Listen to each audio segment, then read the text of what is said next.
Nous apprêtions effectivement à commémorer cette semaine ce troisième effroyable anniversaire de l'assassinat de Samuel Paty, professeur d'histoire, en 2020. Et puis 3 ans après cet assassinat, voici que le fanatisme djihadiste s'abat à nouveau. Il s'est abattu en tous les cas vendredi 13 octobre sur Dominique Bernard, professeur de lettres dans un lycée à Arras, un lycée qui porte le nom d'un grand républicain, le lycée Gambetta.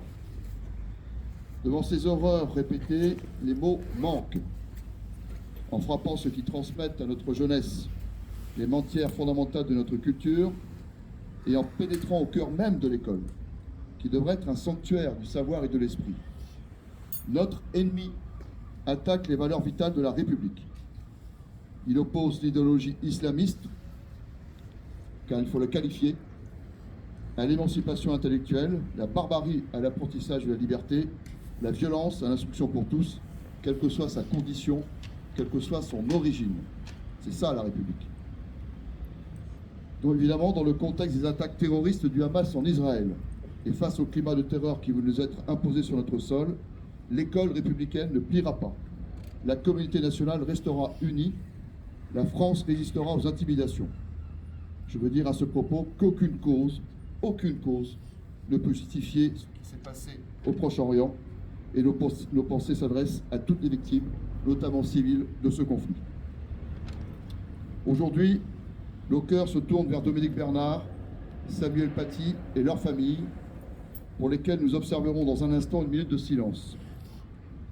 Mais je voudrais adresser un hommage particulier à nos enseignants, ceux, vous savez, qu'on appelait au début du siècle dernier les hussards noirs de la République, qui contribuent chaque jour, et disons-le souvent avec courage, à former l'esprit des élèves et en faire des citoyens.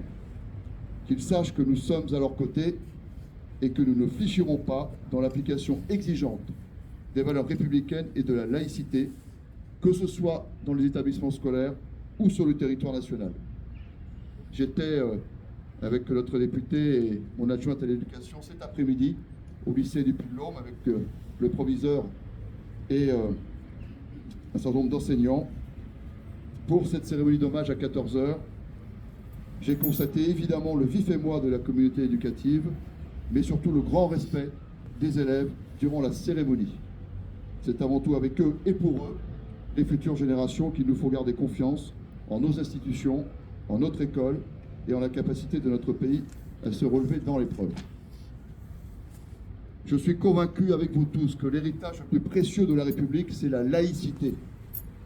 La liberté de croire ou de ne pas croire, mais une liberté vécue intimement, qu'on n'impose à personne, et surtout pas dans la sphère publique.